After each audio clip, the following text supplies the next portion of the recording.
ಮಹಾಭಾರತ ಕಾರ್ಯಕ್ರಮದಲ್ಲಿ ನಮ್ಮ ಜೊತೆಯಲ್ಲಿ ಆಡಿಯನ್ಸ್ ಕೂಡ ಇದ್ದಾರೆ. ನಮಸ್ಕಾರ, ಎಲ್ಲರಿಗೂ ಕಾರ್ಯಕ್ರಮಕ್ಕೆ ಸ್ವಾಗತ. RSS ಬ್ಯಾನ್ನ ಜಟಾಪಟಿ ರಾಜ್ಯದಲ್ಲಿ ಮುಂದುವರೆದಿರುವ ಭಾಗವಾಗಿ RSS ಬಗ್ಗೆನೇ ಹಾಗೆ RSS ಸಂಘಟನೆಯ ಕಾರ್ಯ ಚಟುವಟಿಕೆ ಬಗ್ಗೆ ಈಗ ಎದ್ದಿರುವ ಅನೇಕ ಪ್ರಶ್ನೆಗಳಿಗೆ ಡಾಕ್ಟರ್ ಹರೀಶ್ ಅವರಿಂದ ಉತ್ತರವನ್ನು ಕಂಡುಕೊಳ್ಳೋ ಪ್ರಯತ್ನವನ್ನು ನಾನು ಮಾಡ್ತಾ ಹೋಗ್ತೀನಿ. ಮೊದಲನೇದಾಗಿ RSS ಮೇಲೆ ಬರ್ತಾ ಇರುವ ಗುರುತರ ಆರೋಪ ಅಂದರೆ ಇದೊಂದು ನೋಂದಾಯಿತವಲ್ಲದ, ತನ್ನ ಖರ್ಚು ವೆಚ್ಚಗಳ ಲೆಕ್ಕವನ್ನು ಕೊಡದ, ಹಾಗೆ ಯಾವ ಮೂಲದಿಂದ ಆದಾಯ ಬರ್ತಿದೆ ಅನ್ನೋದರ ಮಾಹಿತಿಯನ್ನು ಬಹಿರಂಗಪಡಿಸದ ಕಾನೂನು ಬಾಹಿರ ಸಂಘಟನೆ. ಹೌದಾ? ನೋಡಿ, ಈ ಚರ್ಚೆಯನ್ನು ಮಾಡ್ತಿರೋರು ನಮಗೆಲ್ಲ ಗೊತ್ತಿರುವಂತೆ ಪ್ರಸ್ತುತ ಕರ್ನಾಟಕ ರಾಜ್ಯ ಸರ್ಕಾರದ ಒಂದು ಪ್ರಮುಖ ಹುದ್ದೆಯಲ್ಲಿ ಇರ್ತಕ್ಕಂತಹ ಜೂನಿಯರ್ ಖರ್ಗೆ ಅವ್ರು ಮಾಡಲಿ. ಆದರೆ ಸರ್ಕಾರ ಅವ್ರದ್ದೇ ಇರೋದ್ರಿಂದ ಮತ್ತು ತೆರಿಗೆ ಇಲಾಖೆ ಇದೆ, ED ಇದೆ, ಅವ್ರಿಗೊಂದು ಆದೇಶ ಕೊಟ್ಬಿಟ್ಟು ಅದೇನಿದೆ ಚೆಕ್ ಮಾಡಿ ಅಂದರೆ ಸಂಜೆ ಹೊತ್ತಿಗೆ ರಿಪೋರ್ಟ್ ಬರುತ್ತೆ. ಈಗಿನ ಕಾಲದಲ್ಲಿ ಆಧಾರ್ ಕಾರ್ಡ್ ಇದೆ, ಪ್ಯಾನ್ ಕಾರ್ಡ್ ಇದೆ. ಈ ಸಂಸ್ಥೆ ಅಂತಲ್ಲ, ಯಾವುದೇ ಸಂಸ್ಥೆ ಆದರೂ ಮಾಡಬಹುದು. ಅಂದರೆ ನೀವು ಫೈಲ್ ಮೂಲಕ ಮಾಡೋಕ್ಕೆ, ನಾನು ಡಿಪ್ಲೊಮೇಟ್ ಆಗಿ 3 ವರ್ಷ ಕೆಲಸ ಮಾಡಿರೋದ್ರಿಂದ ಕೇಂದ್ರ ಸರ್ಕಾರ ರಾಜ್ಯ ಸರ್ಕಾರ ಹೇಗೆ ವರ್ಕ್ ಮಾಡುತ್ತೆ ಅಂತ ಒಬ್ಬ ಆಫೀಸರಾಗಿ ನನಗೆ ಗೊತ್ತು. ನಾನು ಫಸ್ಟ್ ಸೆಕ್ರೆಟರಿ ಲೆವೆಲಲ್ಲಿ ವರ್ಕ್ ಮಾಡಿದವನು ಸೆಂಟ್ರಲ್ ಗೌರ್ಮೆಂಟಲ್ಲಿ. ಹಾಗಾಗಿ ಅದು ಹಾದಿರಂಪ ಬೀದಿರಂಪ ಮಾಡೋ ಸಬ್ಜೆಕ್ಟೇ ಅಲ್ಲ. ನಿಮ್ಗೆ ಯಾವುದೇ ಒಂದು ಸಂಸ್ಥೆ XYZ ಅದ್ರ ಬಗ್ಗೆ ಅನುಮಾನ ಬಂದರೆ ನೀವು ನಿಮ್ಮ ಇಲಾಖೆಗೆ ಹೇಳಿದ್ರೆ, ಯಾವುದೋ ಒಂದು ಇಲಾಖೆ ಇರುತ್ತೆ, ಅದಕ್ಕೆ ಸಂಬಂಧಪಟ್ಟ ಹೆಚ್ಚು ಕಡಿಮೆ ಇನ್ಕಮ್ ಟ್ಯಾಕ್ಸ್ಗೆ ಬರುತ್ತೆ ನೀವು ಕೇಳೋ ಪ್ರಶ್ನೆ, ಅವ್ರಿಗೆ ಹೇಳಿದ್ರೆ ಕೊಡ್ತಾರೆ. ಮತ್ತು ಈ ಪ್ರಶ್ನೆ ಹಾಗಾದರೆ ಮೊದಲನೇ ಸರ್ತಿ ಬ್ಯಾನ್ ಆದಾಗ ಬಂದಿರಲಿಲ್ವಾ? ಆವಾಗ ಸ್ವಾತಂತ್ರ್ಯ ಬಂದಿತ್ತು 48ನೇ ಇಸ್ವಿಲಿ. 2ನೇ ಸರ್ತಿ ಇಂದಿರಾ ಗಾಂಧಿಯವರ ಎಮರ್ಜೆನ್ಸಿ ಸಮಯದಲ್ಲಿ ಬಂದಿತ್ತು.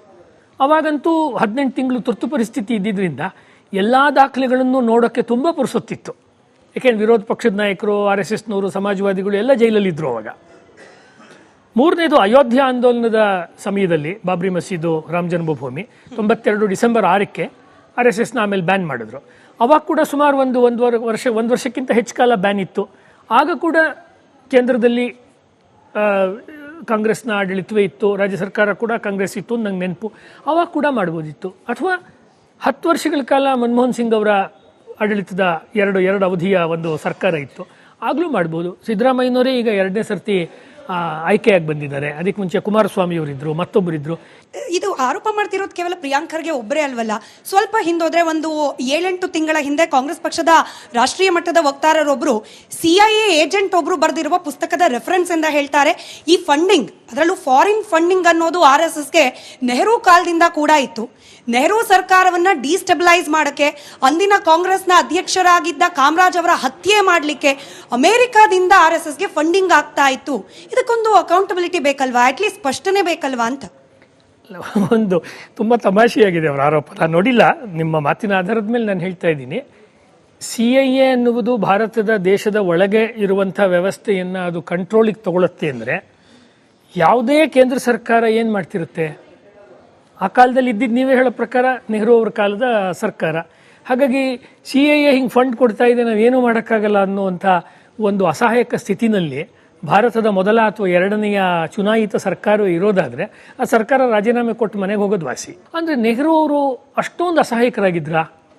ಹಾಗಂತೂ ತೋರಿಸ್ತಿಲ್ಲ. ನೆಹರು ಅವರು ಒಂದು ಇಂಟರ್ನ್ಯಾಷನಲ್ ದೊಡ್ಡ ಚಾಂಪಿಯನ್ನು, ರಾಜಕೀಯ ಮುತ್ಸದ್ದಿ ಹೌದು ಆಗಿದ್ರು ಅವರು. ನೆಹರು ಅವರು ಆಗಿಲ್ಲ ನಾನು ಖಂಡಿತ ಹೇಳ್ತಿಲ್ಲ, ಆಗಿದ್ದರು. ಅವ್ರಿಂದ ಕೆಲವು ಒಳ್ಳೆಯದು ಆಗಿದೆ, ಕೆಲವು ತಪ್ಪುಗಳು ಆಗಿದೆ. ಹಾಗಾಗಿ CIA ಕಾಲದಿಂದನೇ ಇದಕ್ಕೊಂದು ಫಂಡಿಂಗ್ ಆಗ್ತಿತ್ತು. ಅದು ಏನಕ್ಕೆ? ಭಾರತವನ್ನು ದುರ್ಬಲಗೊಳಿಸೋಕ್ಕೆ. RSSನ ಮೂಲ ಉದ್ದೇಶನೇ ಭಾರತವನ್ನು, ಹಿಂದೂಗಳನ್ನು ಸಂಘಟನೆ ಮಾಡೋದು ಅಂತಿರುವಾಗ, ಮತ್ತು ಯಾರು ಬೇಕಾದರೂ RSSನ ಕೆಲಸಕ್ಕೆ ನಿಮಗೆ ಆ ತತ್ವ ಸಿದ್ಧಾಂತ ಇಷ್ಟ ಇದ್ದರೆ ಬರ್ಬೋದು ಅಂತ ಅದು 100 ಸರ್ತಿ RSS ಮತ್ತೆ ಹೇಳಿರುವಾಗ ಅದಕ್ಕೆ ಅವಕಾಶನೇ ಇಲ್ಲ. ಇನ್ನೂ ಒಂದು ನೀವು ಕೇಳಿದ್ದಕ್ಕೆ ಹೇಳಬೇಕು ಅಂದರೆ, ಒಂದು ಗಣತಂತ್ರ ದಿವಸದ ಪೆರೇಡ್ನಲ್ಲಿ ಸ್ವತಃ ನೆಹರು ಅವರೇ RSSನ ಒಂದು ತುಕಡಿ, ಒಂದು ಗುಂಪು ಬಂದು ಗಣತಂತ್ರದ ಪೆರೇಡ್ನಲ್ಲಿ ಅವ್ರು ಭಾಗವಹಿಸ್ತಾರೆ. ಅದು ಫೋಟೋನೇ ಇದೆ. ಅದು ಬಟ್ ಇದು ಮಿತ್ ಅಂತಾರೆ. ಕೇವಲ RSSನವರು ಈಗ ತಮ್ಮ ವಾದವನ್ನ ಮಂಡಿಸ್ಲಿಕ್ಕೆ ಬಳಕೆ ಮಾಡ್ಕೊಳ್ತಾ ಇರುವ ಒಂದು ಸುಳ್ಳು ನಿದರ್ಶನ ಅಂತ. ರಸಿಕ ಪುತ್ತಿಗೆ ಅಂತ ಒಬ್ಬರು ಕನ್ನಡ ಲೇಖಕರಿಗೆ, ಯಾರು ಹೇಳಲ್ಲ ಅವ್ರ ಹೆಸರನ್ನ, ರಾಷ್ಟ್ರಪುರುಷ ಗುರೂಜಿ ಅಂತ ಒಂದು ಪುಸ್ತಕ ಬರೆದಿದ್ದಾರೆ. ಅದೆಲ್ಲ ಇಲ್ಲಿ ಯಾವ BJPನೂ ಇರಲಿಲ್ಲ ಆ ಪುಸ್ತಕ ಬಂದಾಗ, ಅದೆಲ್ಲ ಕಾಂಗ್ರೆಸ್ನ ಆಡಳಿತದ ಕಾಲದಲ್ಲೇ ಬಂದಿರೋ ಪುಸ್ತಕ. ಅದನ್ನು ತೆಗೆದು ನೋಡ್ಬೋದು. ಅದರೊಳಗಡೆ ತುಂಬ ಚೆನ್ನಾಗಿರೋ ಒಂದು ಪಥಸಂಚಲನದ ಫೋಟೋ ಇದೆ, ಮತ್ತು ಅದು ಅನೇಕ ಸತಿ ರಿಪೋರ್ಟಿಂಗ್ ಆಗಿದೆ. ನೀವು ನೆಹರು ಬಗ್ಗೆ ಮಾತನಾಡ್ತಾ ಇದ್ವಿ, ಅಥವಾ ನೆಹರು ಕಾಲಘಟ್ಟದಲ್ಲಿ RSSನ ಮೇಲಿದ್ದ ಆರೋಪದ ಬಗ್ಗೆ ಮಾತನಾಡ್ತಿದ್ವಿ. ಆರೋಪ ಅಲ್ಲಿಗೆ ನಿಲ್ಲಿಲ್ಲ. ನಂತರದ ದಿನಮಾನಗಳಲ್ಲೂ ಕೂಡ ಫಾರ್ ಎಕ್ಸಾಂಪಲ್ ಗುಜರಾತ್ನಲ್ಲಿ ಭೂಕಂಪ ಆದ ಸಂದರ್ಭದಲ್ಲಿ, ಒರಿಸ್ಸಾದಲ್ಲಿ ಸೈಕ್ಲೋನ್ ಆದ ಸಂದರ್ಭದಲ್ಲೂ ಕೂಡ RSSಗೆ ವಿದೇಶದಿಂದ ಫಂಡಿಂಗ್ ಆಗ್ತಾ ಇತ್ತು. ಆದರೆ ಅದನ್ನ ಅಲ್ಪಸಂಖ್ಯಾತರ ವಿರುದ್ಧದ ಕೋಮು ದಳ್ಳೂರಿಗೆ RSS ಬಳಕೆ ಮಾಡ್ಕೊಳ್ತು ಅನ್ನೋ ಆರೋಪ ಕೂಡ ಇದೆ. ಆರೋಪ ಇದೆ ಅಲ್ವಾ? ಈ ಆರೋಪ ಪ್ರತ್ಯಾರೋಪ ಅನ್ನುವಂಥದ್ದು ಒಂದು ಪ್ರಜಾಪ್ರಭುತ್ವದಲ್ಲಿ ಮಾಡ್ತಾರೆ, ಯಾರು ಬೇಕಾದರೂ ಮಾಡ್ಬೋದು. ಸತ್ಯವನ್ನು ಜನಗಳ ಮುಂದೆ ಇಡಬೇಕು, ಸತ್ಯವನ್ನು ಸಮಾಜಕ್ಕೆ ತೋರಿಸಿ ಯಾರ ಬಗ್ಗೆ ಇವ್ರು ಆರೋಪ ಮಾಡ್ತಿದ್ದಾರೋ ಅವ್ರನ್ನ ಎಕ್ಸ್ಪೋಸ್ ಮಾಡಿ ಒಂದು ಸಮಾಜದಲ್ಲಿ ಶಾಂತಿ ಸುವ್ಯವಸ್ಥೆಯನ್ನು ತರಬೇಕು ಅಂತ ಅವ್ರಿಗೆ ಇದ್ದಿದ್ರೆ, ಯಾರು ಈ ಥರ ಆರೋಪ ಮಾಡ್ತಾರೆ ಅವ್ರು ಈ ಥರ ಹಿಟ್ ಆ್ಯಂಡ್ ರನ್ ಅಂತಾರೆ. ಇದಕ್ಕೆ ನಾರ್ಮಲಿ ನಮ್ಮ ಊರಿನ ಮನೆ ಭಾಷೆಯಲ್ಲಿ ಹಿಟ್ ಆ್ಯಂಡ್ ರನ್ ಕೇಸ್ಗಳು ಅಂತ ಹೇಳಿಬಿಟ್ಟು ಏನೋ ಒಂದು ಹೇಳಿಬಿಡೋದು, ಆಮೇಲೆ ಅಲ್ಲಿಂದ ಅವರು ಓಡೋಗ್ಬಿಡೋದು ಅಲ್ವಾ. They have all the time in their hands. ಎಷ್ಟು ಈಗಲೂ ಸಮಯ ಇದೆ, ಮುಂಚೆನೂ ಸಮಯ ಇತ್ತು, ಅದನ್ನು ಅವರು ಆರಾಮಾಗಿ ಅವರು ಅದನ್ನು ಮಾಡ್ಬೋದು. ಒಂದು.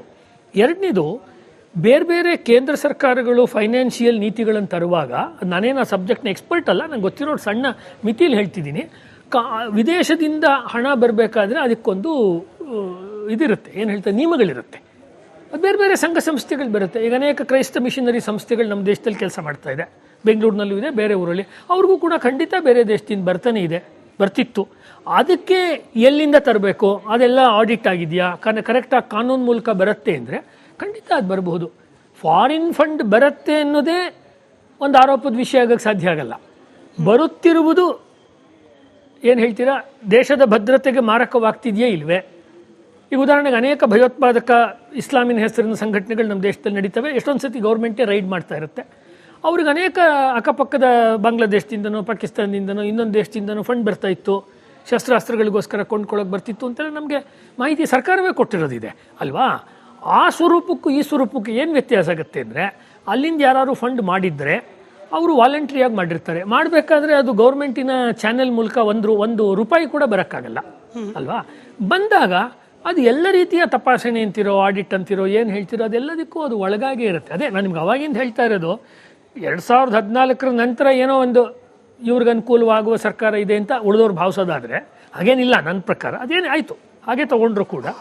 ಅದಕ್ಕಿಂತ ಮುಂಚೆ 60-70 ವರ್ಷ ಇಲ್ಲಿ ಹಾಗಾದರೆ ಗೃಹ ಇಲಾಖೆ ಏನು ಮಾಡ್ತಿತ್ತು, ಇಲ್ಲಿಯ ಫೈನಾನ್ಸ್ ಡಿಪಾರ್ಟ್ಮೆಂಟ್ಸ್ ಏನು ಮಾಡ್ತಿತ್ತು ಅಲ್ವಾ. ಹಾಗಾಗ್ಬಿಟ್ರೆ ಏನಾಗುತ್ತೆ, ಇವ್ರು ಹೇಳೋ ಮಾತೇ ನಿಜ ಅಂದರೆ ಆ ಎಲ್ಲ ಇಲಾಖೆಗಳ ವೈಫಲ್ಯವನ್ನು ತೋರಿಸುತ್ತೆ. ಅಷ್ಟು ದೀರ್ಘಕಾಲದ ವೈಫಲ್ಯವನ್ನು ವೈಫಲ್ಯ ಇಲ್ಲ ಅಂದ್ರೆ ಕಾಂಗ್ರೆಸ್ ಸರ್ಕಾರ ಅಥವಾ ಕಾಂಗ್ರೆಸ್ ನೇತೃತ್ವದ ಸರ್ಕಾರ ಕೂಡ ಇದಕ್ಕೆ ಪೂರಕವಾಗಿ ಕೆಲಸ ಮಾಡ್ತಿತ್ತು ಅಲ್ವಾ. ಅಂದ್ರೆ ಇವ್ರೇನ್ ಮಾಡ್ತಿದ್ದಾರೆ, ಕಾಲ್ ಮೇಲೆ ಕೊಡ್ಲಿ ಹೊಡ್ಕೊಳ್ಳೋ ಥರ ತಮ್ಮ ಸುದೀರ್ಘಾವಧಿಯ ಕೇಂದ್ರ ಸರ್ಕಾರಗಳ ವೈಫಲ್ಯವೇನೋ ಅನ್ನೋ ಥರವೇ ಆಗತ್ತೆ ಮುಂದುವರೆದು. ಅವಾಗ ಸರಿ, ಹಿಂದಿನ ಸರ್ಕಾರಗಳು ಕಾರ್ಯನಿರ್ವಹಿಸ್ಲಿಲ್ವೋ ಅಥವಾ ಇದ್ರ ಬಗ್ಗೆ ತನಿಖೆ ನಡೆಸಲಿಲ್ವೋ ಅದನ್ನ ಈಗ ನಾವು ನಿಂತು ಪ್ರಶ್ನೆ ಮಾಡಿದ್ರು ಕೂಡ ಮತ್ತೆ ವಾಪಸ್ ಹೋಗಿ ತನಿಖೆ ಎಷ್ಟರ ಮಟ್ಟಿಗೆ ಮಾಡ್ತಾರೋ ಗೊತ್ತಿಲ್ಲ. ಬಟ್ ಇತ್ತೀಚಿನ ಆರೋಪನೇ ನಾವು ಉದಾಹರಣೆಯಾಗಿ ತಗೊಳ್ಳೋಣ. ರಾಮ ಮಂದಿರ ಟ್ರಸ್ಟ್ ನಿರ್ಮಾಣ ಆದ ಸಂದರ್ಭದಲ್ಲಿ, ರಾಮ ಜನ್ಮಭೂಮಿಯಲ್ಲಿ ಅಯೋಧ್ಯೆ ಮಂದಿರವನ್ನ ಕಟ್ಟೋ ಸಂದರ್ಭದಲ್ಲಿ ಅಲ್ಲಿನ ಭೂಮಿ ಅಂದ್ರೆ ಆ ಮಂದಿರಕ್ಕೋಸ್ಕರ ಭೂಮಿ ಖರೀದಿ ಮಾಡೋ ಸಂದರ್ಭದಲ್ಲೂ ಕೂಡ ಅನೇಕ ಅವ್ಯವಹಾರಗಳಾಗೋಯ್ತು. ಟ್ರಸ್ಟ್ನ ಅಡಿಯಲ್ಲಿದ್ದ ಹಣವನ್ನ ಕೂಡ RSS ಹಾಗೆ ಬಿಜೆಪಿ ದುರುಪಯೋಗ ಮಾಡ್ಕೊಳ್ತು ಆರೋಪ ಮಾಡ್ತಾ ಇರೋದು ಪ್ರಿಯಾಂಕಾ ಗಾಂಧಿ ಅವರು. ಪ್ರಿಯಾಂಕಾ ಗಾಂಧಿಯವರ ಹೆಸರಿನಲ್ಲಿ ಗಾಂಧಿ ಅನ್ನೋದೇ ಮೊದಲು ಗಾಂಧೀಜಿಯವರಿಗೆ ಮಾಡೋ ಅವಮಾನ. ಯಾಕೆಂದರೆ ಅವರು ಗಾಂಧಿ ಪರಿವಾರದವರಲ್ಲ.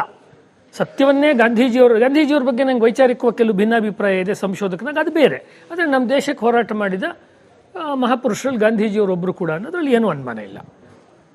ಆದರೆ ಯಾವ ಗಾಂಧೀಜಿಯ ಫ್ಯಾಮಿಲಿಯ ಮೂಲದಲ್ಲಿ ಇವ್ರು ಬಂದಿದ್ದಾರೆ, ಯಾಕೆ ಇವ್ರು ತಮ್ಮ ಹೆಸರನ್ನು ಮೊದಲು ಸುಳ್ಳು